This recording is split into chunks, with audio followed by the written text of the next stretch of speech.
केलिपात्रं चतुर्बाहुतामीकरं चातुगात्रं जगत्राण हेतुं त्रिभूतुं मृगेतुं सदा सत्यनारायण देवाय नमो नमः।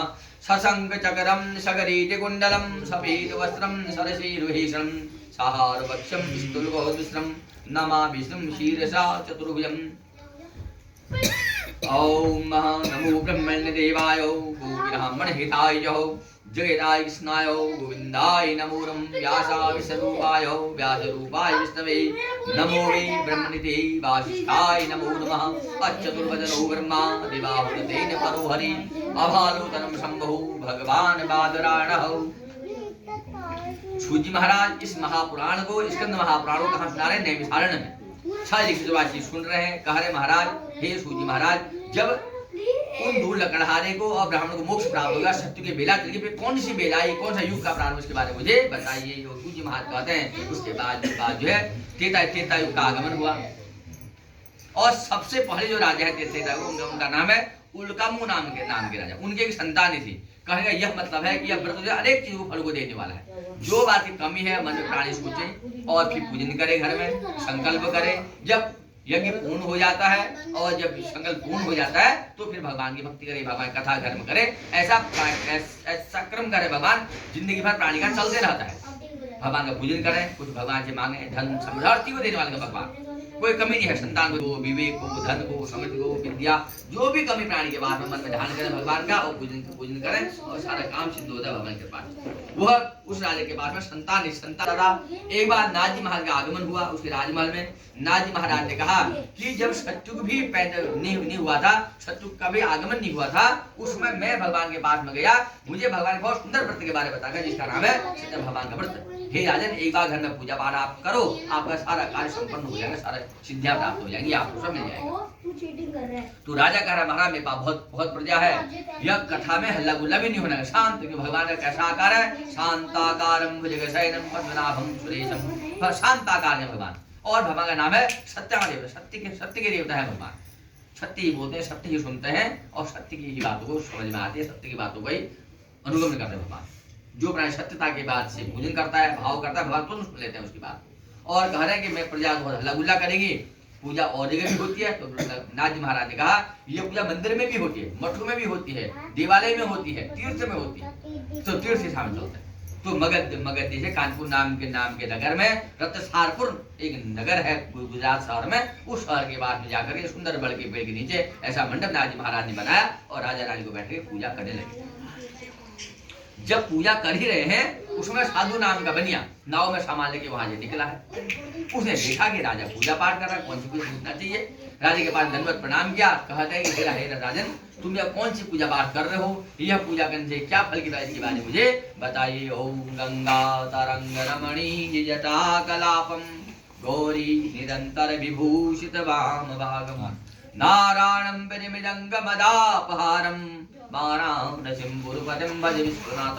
तो कह रहे तुम कौन सी विष्णु की पूजा कर रहे हो, क्या पूजा पाठ कर रहे हो आप, कौन सी पूजा के बारे में मुझे बताइए। राजा कहता है कि हे साधु नाम का बनिए, मैं ये पूजा पाठ कर रहा हूँ संतान के लिए। और इस पूजा का नाम है सत्य भगवान का व्रत पूजन। जो प्राणी मन से, भाव से, तन से, मन से पूजा पाठ करता है, मनसा वाचा कर्मणा, भाव से पूजा पाठ करता है, भगवान मनोकामना उसे पूर्ण कर देते हैं। उसके मन में तो भगवान के प्रति आस्था उत्पन्न हुई वैश्य के मन में, और कह रहा मैं भी आज घर में जाऊंगा, शाम को अपनी पत्नी को बताऊंगा व्रत के बारे में, हम भी पूजा पाठ करेंगे। अगर संतान को देने वाली है व्रत है तो मैं भी पूजा पाठ करूंगा, मैं भी व्रतों को करूंगा। सायंकाल घर पर गया, अपनी पत्नी से कह रहे लालावती से, कह रहे हे लक्ष्मी, हे देवी, मैं आप बहुत सुंदर व्रतों को देख के आया हूँ। जो व्रत धन को देने वाला है ही है, लेकिन संतान को देने वाला व्रत भी है। यह हमारे में संतान नहीं है, अगर संतान का अंतर में हमारे घर में हो जाएगी, हम भी पूजा पाठ करेंगे। संकल्प किया। मंदिर में दोनों पति बैठे और स्नान ध्यान किया, भगवान का पूजन किया और संकल्प किया कि हमारे घर में कोई संतान होगी, हम भी उस राजा की भांति मंडप बनाके घर में पूजा पाठ कराएंगे। संकल्प किया और भगवत कृपा से जो कभी गर्भवती होती है मेरा, जिसका नाम है ल्यावती, वो कभी गर्भवती नहीं होती, भगवत कृपा से वो 10 मास गर्भवती हुई और 10 मास घर में जन्म हुआ और घर में जय जयकार होने लगी। सब बधाई देने वाले घर पर आए और 11 दिन में सुंदर का नाम का संस्कार कराया और ब्राह्मण ने नाम का कलावती। कह रहे हैं कि यह तुम्हारे वैश्य, तुम्हारे घर में साक्षात लक्ष्मी जी का अवतार हुआ है कन्या के रूप में। जितने कलाएं भगवान लक्ष्मी में विद्यमान है, सब कन्या में विद्यमान है तुम्हारे। और ये शुक्ल पक्ष से यदा सची, जैसे शुक्ल पक्ष चंद्रमा रोज बढ़ती है, ऐसे वह कन्या जो जवान बनती युवा बनती।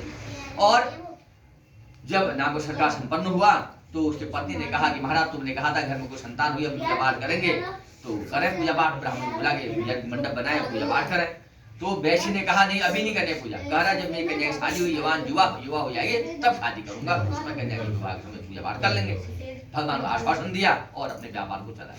ओम शंकासुरामनो देवं शरणागताय परमेश्वरं त्राहि मां तन्यमे देवं परमेश्वरान परमेश्वर। ओम सत्याय निम्यानां देवाय सनातनः गुणीतं देवदेवाते निमेतां कलावती।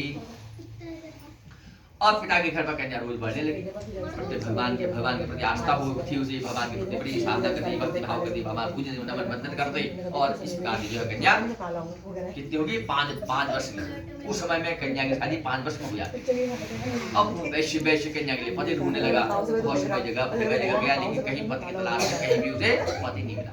अब कहाँ पर जाता है, जो उल्कामू नाम का राजा है उसका जो बेटा है सत्यव्रत, वह जो जंगल में घूमने के लिए वो नाम के नगर में आता है, कन्या को देखता है, कन्या के ऊपर मोहित हो जाता है। और वैश्य कहता है कि महाराज ये कन्या किसकी है? वैश्य कह रहा है मेरी कन्या, मैं इसके पति की तलाश कर रहा हूँ। तो वैश्य सत्यव्रत नाम का राजकुमार है, वह कह रहा है भाई मैं शादी करूंगा। सुंदर प्रकार से विवाह संस्कार हुआ। जब सारा विवाह कार्य संपन्न हो गया तो जो उनकी पत्नी लावती जी है, उन्होंने कहा वैश्य महाराज से, हे वैश्य महाराज आपने कहा था घर में कोई संतान नहीं, पूजा पाठ करेंगे नहीं कर पाए, और आज विवाह संपन्न हुआ, हमें सुंदर आत्मा नामक प्राप्त हो गया है और हमें घर में पूजा पाठ घर में ब्राह्मण बुलाए करानी चाहिए। वैश्य कह रहा नहीं, मुझे समय ही नहीं है करने। और जैसा जैसा प्राणी भगवान से दूर भागता है तो उसे कष्ट प्राप्त होना शुरू हो जाता है। भक्त का भगवान का बिल्कुल मिलन है, बहुत जोड़ है। जो भक्ति करता है भगवान की, मन चिंतन करता है, भगवान पूजन मन चिंतन करता है, चाहे वो मन से माने तन से माने, कई भगवान को माने, लेकिन भगवान की पूजा पाठ तन मन से करता है, सारी सिद्धियां प्राप्त होती हैं, शक्तियां प्राप्त होती हैं, धन संपत्ति कोई कमी नहीं रहती है, दुख का सब दूर हो जाता है भगवान कथा से, पूजा से, पाठ से, भगवान के भाव से, मनन से, चिंतन से, उनके रूप को देख करके, उनका पूजन करके, उनका भाव करके, उनको कपड़े पहना के, उनको झूला झूला करके, उनको स्नान करा के, उनको चंदन लगा के, उनको पंचामृत करा के, उनको आचरण करा के, जो भी पूजा 9 प्रकार की भगवान की पूजा, 9 प्रकार की भगवान की पूजा होती है। 9 में से अगर एक प्रकार की पूजा प्राणी कर देता है भगवान की बात संपन्न। वैश्य कभी दिया ही करना नहीं है। आप वैश्य करा नहीं, मुझे व्यापार के लिए बहुत देर हो रही है, व्यापार छूट रहा है, मेरा बहुत कारोबार है, मुझे कहाँ टाइम पूजा पाठ करने का। कह रहा है अब तुम अकेला था, अब दामाद भी हो गया सामने, जो है 3 की 3 नाव पकड़ी है, गुजरात सर जाओ, गुजरात से लगता है समुद्र है, उस गुजरात के समुद्र के पास में 3 अपने नाव में सामान रखा और वहां से बम्बई नगर में चले गए व्यापार करने के। जैसे ही बम्बई शहर पहुंचे थे भगवान असंतुष्ट हो गए। भगवान ने कहा वैश्य तूने बार मुझे झूठ बोली, कहा संतान हो तब पूजा करूंगा, फिर नामकरण में पूजा करूंगा, फिर करूंगा, फिर बाद में करूंगा, फिर विवाह में करूंगा, और आज बिल्कुल मुझे भूल गया, तेरे पास कारोबार हो गया, दामाद सुंदर प्राप्त हो, तुम ये भूल गया। और प्राणी जब भगवान को भूल जाता है तो वह कष्ट को प्राप्त हो जाता है। इसीलिए हम सभी ये काम करते हैं, हम दुख में सब सुन करते हैं, सुख भगवान को भूल जाते हैं। दुख में सुमरन सब करे, सुख में करे तो कोई, जो दुख में जो सुख में सुमरन करे दुख काहे को। हम सब दुख, जब प्राणी को बुखार आता है, कष्ट होता है, कोई प्रकार कष्ट होता है, दैहिक हो, भौतिक हो, आध्यात्मिक, कैसा ही कष्ट हो प्राणी को, जब प्राणी को कष्ट होता है हम सब भगवान को हर पल याद करते हैं, और जहाँ सुखी हो गए भगवान को ही भूल जाते हैं। लेकिन यह भगवान का ये चीज गड़बड़ है। और भगवान को दुख में याद न करो, सुख में याद करना चाहिए। तो जो प्राणी सुख में भगवान को याद करता है उसे दुख ही नहीं आता है। हम सब उल्टा करते हैं, दुख आएगा सब भगवान याद करें, और सुख आता है हम सब भगवान को भूल जाते हैं। तो ये सबकी बड़ी भूल मानोगी। जब वैश्य कष्ट था, संतान ने भगवान को याद किया, और आज सब संपन्न हो गया, संतान हो गई, दामाद हो गया, कारोबार सब जुड़ गया, तिगुना चौगुना कारोबार बढ़ गया। आप वैश्य भगवान को भूल गया, वहीं से उस वैश्य के अद्भुत प्राप्त।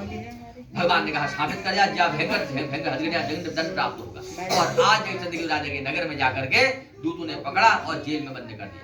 वैश्य कह रहा कि महाराज मैं कुछ चोर डकैत नहीं हूं, कानपुर नाम का नगर का रहने वाला और नगर का रहने वाला साधु नाम का बनिया हूँ, और अभी हाल में मेरा कन्या का विवाह हुआ। ये मैं सत्यव्रत नाम का दामाद है, धर्मव्रत नाम का दूत है। हम सब तुम्हारे नगर में व्यापार करने के लिए आए हैं और हम व्यापार करेंगे। कह रहे नहीं तुम ही चोर डकैत हो, तुम्हारे पास जो सामग्री भगवान इनकी खोई है राजा की, तुम्हारे पास से प्राप्ति से तुम ही चोर।